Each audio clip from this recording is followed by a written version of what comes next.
Board అటువైపు సికింద్రాబాద్.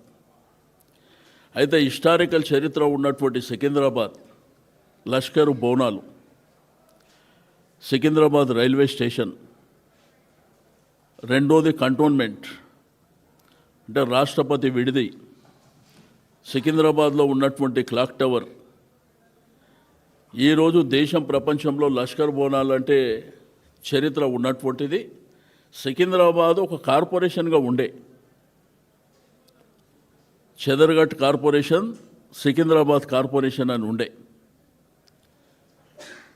ఈ జంట నగరాలలో సికింద్రాబాదు పేరు లేకుండా ఈ జిల్లాలో ఏర్పాటు చేస్తామని, 3 కార్పొరేషన్లు ఏర్పాటు చేస్తామని సైంటిఫిక్గా కాకుండా వాళ్ళ ఇష్టానుసారం ఏదో రాచరిక పాలన కొనసాగుతుంది, మా సామ్రాజ్యం ఉంది, మా ఇష్టం ఉన్నట్టు చేస్తామంటే ఇక్కడ ప్రజలు వాళ్ళు యాక్సెప్ట్ చేయడానికి సిద్ధంగా లేరు. అందుకే ఈ నెల 17వ తేదీన భారీ ఎత్తున సికింద్రాబాద్ రైల్వే స్టేషన్ నుంచి Prashant theatre, Secunderabad clock tower, అమరవీరుల స్తూపం, Manju theatre, Paradise, Secunderabad Gandhi statue వరకు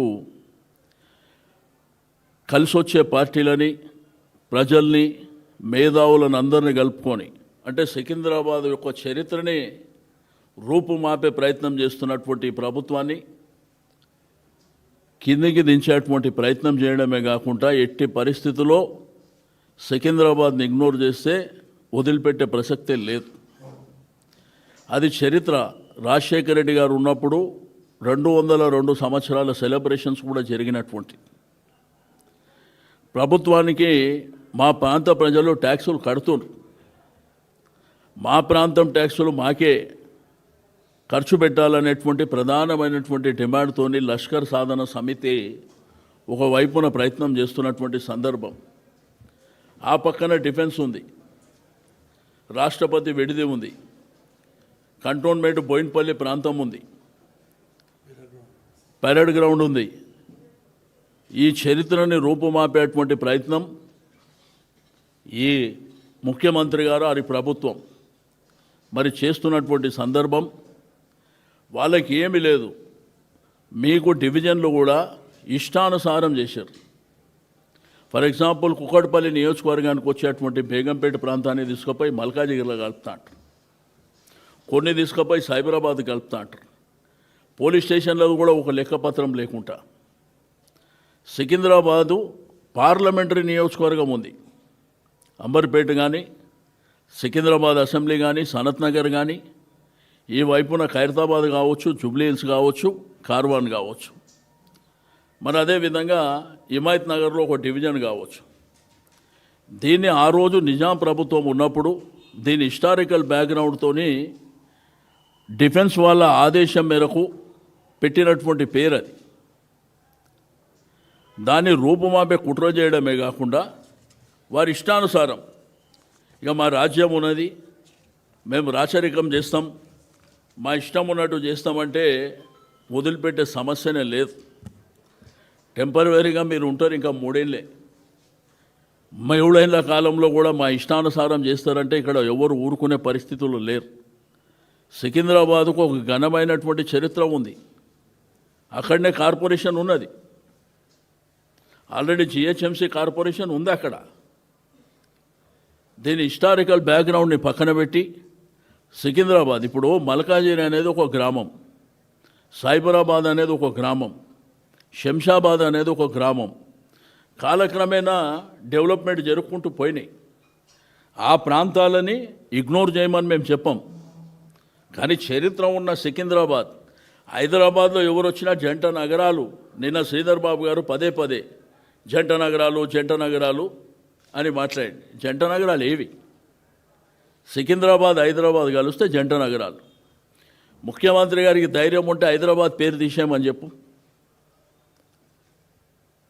అట్లా కాకుండా మీ ఇష్టానుసారం చాలా పెద్ద కార్యాచరణ చేపట్టబోతున్నాం. దీంట్లో 17వ తారీఖు నాడు ప్రారంభం, ఆ తర్వాత రైల్వే స్టేషన్ సికింద్రాబాద్ రైలు రోకో కార్యక్రమాలు ఉంటాయి, నిరాహార దీక్షలు ఉంటాయి. అహింసా మార్గంలో అన్ని కార్యక్రమాలని మరి ప్రజలందరినీ, మేధావులని, ప్రజల్ని, విద్యార్థులని చైతన్యవంతం చేసి దీనికి ఒక రూపకల్పన చేస్తాం. సికింద్రాబాద్ జోనల్ కమిషనర్ ఏదైతే సికింద్రాబాద్ కోర్టు పక్కన జోనల్ కమిషనర్ ఆఫీస్ ఉంటే ఆ డివిజన్ మోండా మార్కెట్ డివిజన్ తీసుకుపోయి మల్కాజిగిరికి పోమంటారు. అంటే సికింద్రాబాద్ ప్రజలు మల్కాజిగిరికి పోవాలి, లేకపోతే సైబరాబాద్ పోవాలి, బేగంపేట పోయి మల్కాజిగిరి పోవాలంట. ఇది విచిత్రమైనటువంటిది డీలిమిటేషన్ ప్రక్రియ. మీకు 111 జీవో సవరించకుంటేనే అక్కడ కూడా దీన్ని సైబరాబాద్లోకి తీసుకుపోయి ఆ కార్యక్రమం చేస్తారు. అసలు ప్రభుత్వాన్ని నడిపిస్తురా, సర్కస్ కంపెనీ నడిపిస్తురా అర్థం కానటువంటి పరిస్థితి ఉన్నది. ప్రజాప్రతినిధులకు తెలియదు, కార్పొరేటర్లకు తెలియదు, వాళ్ళ మేయర్ గారు, డిప్యూటీ మేయర్ గారికే ఇది ఎట్లా చేసిర్రు, ఏం ప్రక్రియ, ఏ పద్ధతిలో జరిగింది అనేటువంటిది ఎక్కడ కూడా జరగకుండా దీన్ని ఇక్కడ వదిలిపెట్టే సమస్య లేదు. కోర్టుకు కూడా పోతున్నాం మేము. చట్టపరంగా, న్యాయపరంగా కూడా పోరాటం చేస్తాం. మీరు ఉన్న చరిత్రలో మార్చేసి మీ ఇష్టానుసారం చేసుకోనికే ఇదేం రాచరిక పాలన కాదు. ప్రజాస్వామ్యంలో మనం ఉన్నాం. నిన్న కూడా అసెంబ్లీలో మీరు చూసారు, అసెంబ్లీ నడిపించే విధానం. 6 సార్లు శాసనసభ్యుని, మా వాళ్ళు 3 సార్లు ఉన్నారు. చాలామంది ముఖ్యమంత్రులని, స్పీకర్లను చూసినాం. మన స్పీకర్ గారు లెఫ్ట్ సైడ్ ముఖమే పెట్టాడు. స్పీకర్ గారు ఏ రాజకీయ పార్టీకి సంబంధించిన వ్యక్తి ఉండడు. ఆయనకు ఆ పదవి వచ్చిన తర్వాత అందరినీ చూసే బాధ్యత ఆయనదే. నిన్న మేము సభ నుంచి బహిష్కరించడానికి కారణం మీరు చూసిండ్రు. ఒకటి, అక్కడ జరిగినటువంటి మూసీ రివర్ మీద జరుగుతున్న క్వశ్చన్లో అందరు అభిప్రాయాలు చెప్పారు. మా ఉపనాయకులు హరీష్ రావు గారు కూడా ఆయన కొన్ని ప్రశ్నలు లేవనెత్తాడు. ముఖ్యమంత్రి గారు అక్కడ లెజిస్లేచర్ అఫేర్ మినిస్టర్ గారు ఆన్సర్ చేస్తుంటే ఈయన ఇంటర్వ్యూన్ అయి 1:20 నిమిషాలు ఇష్టం ఉన్నట్టు మాట్లాడి, అంటే ఏందా స్పీకర్ గారికి టైం సెన్స్ తెలియదా? అంటే ఎవరు ఎంతసేపు మాట్లాడాలి? నువ్వు ముఖ్యమంత్రి అయినంత మాత్రాన స్పీకర్ గారు మధ్యలో మాట్లాడు. స్పీకర్ గారు మాకు అవకాశం ఇస్తారు, ఆయననే మాట్లాడుతుంటాడు. కాబట్టి వారి నిరసన కింద మేము నిన్న బైకాట్ చేసినాం. మళ్ళీ బయటకు వచ్చినాక నిన్న టీవీలలో చూస్తే మేము పారిపోయినామని. అరే పారిపోయేది మీరు. అసెంబ్లీ నెల రోజులు పెట్టమంటే 3-4 రోజులు పెట్టుకొని పారిపోతుంది మీరు. పీపీటీకి అవకాశం ఏమంటే ఇయ్యమంటుంది మీరు. కాబట్టి శాసనసభ అనేది అందరిది. అక్కడ ఉన్న ప్రతి మెంబర్ కూడా హక్కుదారుడు. అవకాశాలు అనేది అందరికీ ఇవ్వాలి. ముఖ్యమంత్రిని విమర్శిస్తే నేను మైక్ ఇయ్యానంటాడు ఆయన. కనీసం రూల్స్ బుక్ చదవండి. ముఖ్యమంత్రి గారిని అంటే విమర్శిస్తే డబ్బా కొట్టాలనా, భజన చేయాలనా నీకు, మీ ముఖ్యమంత్రికి? ప్రతిపక్షాల పాత్ర ఏంది? ప్రజా సమస్యల్ని అసెంబ్లీలో మా గల్లమెత్తడం, ప్రభుత్వాన్ని ఆకర్షించడం, తద్వారా పనులు జరగాలనేదేదా ప్రతిపక్ష పార్టీలది. అట్లా కాకుండా ఈయన డబ్బా కొట్టమంటాడు. అరే స్పీకర్ గారు చెప్పే మాటన మీరు ఆన్ రికార్డు చెప్తుండ ఆయన ఏమని, ముఖ్యమంత్రిని విమర్శిస్తే నేను మైక్ ఇయ్యనంటాడు. నీకు కూడా స్పీకర్ గారికి కూడా కొన్ని రూల్స్ రెగ్యులేషన్స్ ఉంటాయి దాంట్లో. కాబట్టి మాకు మైక్ ఇచ్చే అవకాశం లేదు. మాకు మైక్ ఇచ్చినా ఆయనే మాట్లాడుతుండు మధ్యలో. కాబట్టి రెండోది, చీఫ్ విప్పులు వాళ్ళ బాధ్యత ఏంటండి? ప్రభుత్వానికి ప్రతిపక్షాలను సమన్వయం చేయడం వాళ్ళ బాధ్యత. వాళ్ళ బాధ్యతలు లేనేలేరు. ఎప్పుడు మమ్మల్ని విమర్శించాలి, ఎప్పుడు మమ్మల్ని తిట్టాలి, ఈ కార్యక్రమాలు పెట్టుకుంటారు. ముఖ్యమంత్రి గారు అంత భూత పురాణం మాట్లాడితే శ్రీధర్ బాబు గారికి అనిపిస్తలేదు. ఆయన నేను లేచి అడిగితే ఏమంటాడంటే మీ పేరు పెట్టి చెప్పిండా అని మాట్లాడుతుండ ఆయన. ఆయన ఓపెన్గా మా దిక్కు చూపిస్తూ మాట్లాడిండు. మిమ్మల్ని తీసుకుపోయి అనంతగిరి హాస్పిటల్లో జాయిన్ చేయాలని చెప్పి మా వైపు చూపించి మాట్లాడిండు. ఆయన లెజిస్లేచర్ అఫేర్ మినిస్టర్ గారు మీ పేరు చెప్పలేదు కదా అని చెప్పి ఆయన తెలివిగా మాట్లాడుతాం. కాబట్టి మాకు మా ఎమ్మెల్యేలకు వచ్చేటువంటి గౌరవం దక్కే వరకు మేము ఆ శాసనసభకి ఎందుకు పోవాలండి? దేనికోసం పోవాలి?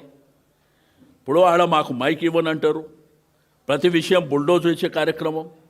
ఒక క్వశ్చన్ మీద ముఖ్యమంత్రి 1-20 నిమిషాలు మాట్లాడవచ్చా? మాట్లాడితే మాకు కుళ్ళుందంట మా కడుపులో. నీకే ఆ విషయం ఉంది కదా, ఆ కంపంతా నీ నోటి నుంచే వస్తుంది కదా. నేను అనేక సందర్భాల్లో ఒక సీనియర్ శాసనసభ్యునిగా చెప్తున్నా, ముఖ్యమంత్రి గారి భాష మార్చుకోవాలి. ఇప్పటి ఉన్నటువంటి జనరేషన్ పిల్లలు ప్రజలు కూడా పాడైపోయేటువంటి సందర్భం వస్తుంది. నీ భాషను చూసి మీరు మార్చుకోవాలి. ఒకవైపున ఏం చెప్తాడు, అందరి అభిప్రాయం తీసుకుంటా, నేను ఎట్లా చేస్తే బాగుంటుందో చెప్పండి, మీ అందరి అభిప్రాయాలు. వెంటనే ఉరి తీయాలని కసబ్తో పోల్చడం ఈ విధమైనటువంటిది. కాబట్టి సికింద్రాబాద్ జిల్లా విషయంలో ఎట్టి పరిస్థితుల్లో, సికింద్రాబాద్ కార్పొరేషన్ విషయంలో వెనక్కి తగ్గే ప్రసక్తే లేదు. చాలా పెద్ద ఎత్తున పోరాటం చేయబోతున్నాం. 17వ తారీఖు నాడు ఇచ్చేటువంటిది ఫస్ట్ ప్రోగ్రాం అది. ఆ తర్వాత ప్రజల్ని చైతన్యవంతం చేసిన తర్వాత ప్రజల అభిప్రాయాలు, మేధావుల అభిప్రాయాలు, విద్యార్థుల అభిప్రాయాలు, సంఘాల అభిప్రాయాలు, ప్రజాప్రతినిధుల అభిప్రాయాలు తీసుకొని కార్యాచరణ కంటిన్యూగా ఉంటుంది. మీ డివిజన్ డీలిమిటేషన్ కూడా మీరు ప్రాపర్గా చేయలే.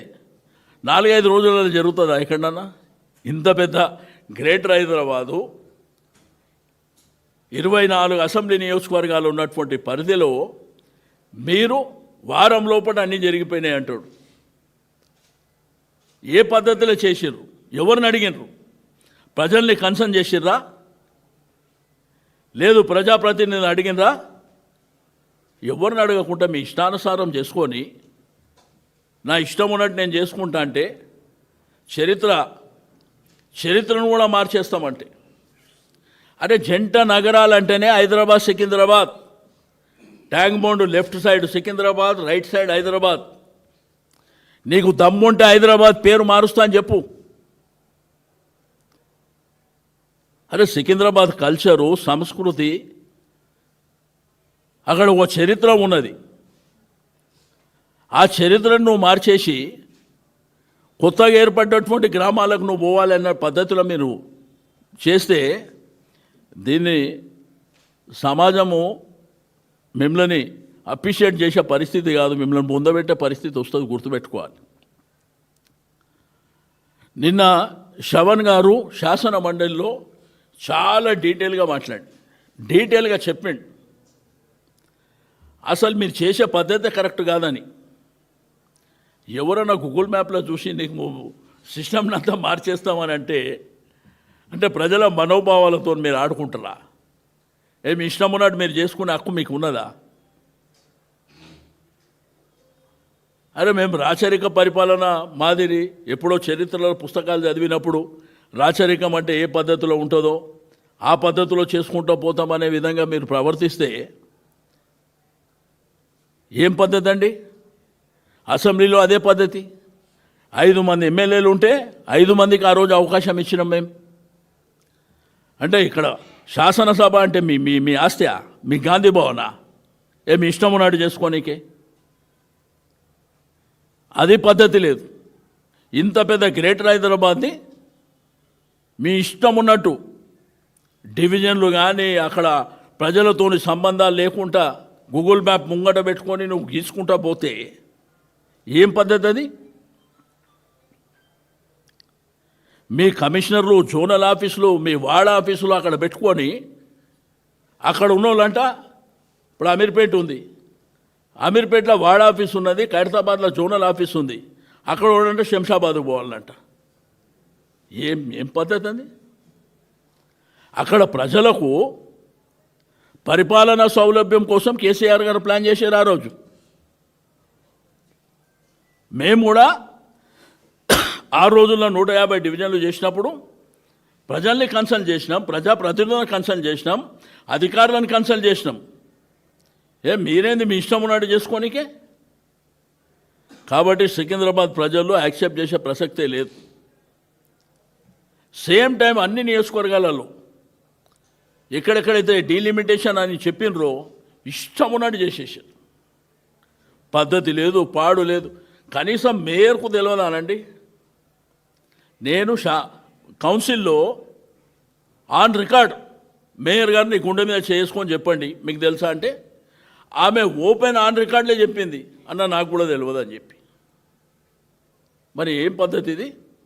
కాబట్టి దీని మీద సీరియస్గా మేము పోరాటం చేయబోతున్నాం. వదిలిపెట్టే ప్రభుత్వం దిగి రావాలి. సికింద్రాబాద్ లష్కర్ కార్పొరేషన్ అనేది ఉండాలి. అంతవరకు మా పోరాటం ఆగదు. సికింద్రాబాద్ కార్పొరేషన్ అడుగుతున్నాం. అల్టిమేట్గా జిల్లా వస్తుంది. సికింద్రాబాద్ కార్పొరేషన్ కావాలని డిమాండ్ చేస్తున్నాం. మా ప్రాంత ప్రజలు మా ట్యాక్సులు అక్కర్లేదా? మా ట్యాక్సులతోని మా ప్రాంతాన్ని డెవలప్మెంట్ చేయకుండా ఇతర ప్రాంతాలకు మీరు తరలించే ప్రయత్నం చేస్తే కూడా వదిలిపెట్టే సమస్య లేదు. దానికి హిస్టారికల్ చరిత్ర ఉన్నది. అక్కడ కార్పొరేషన్ ఆల్రెడీ ఉన్నదే హైదరాబాద్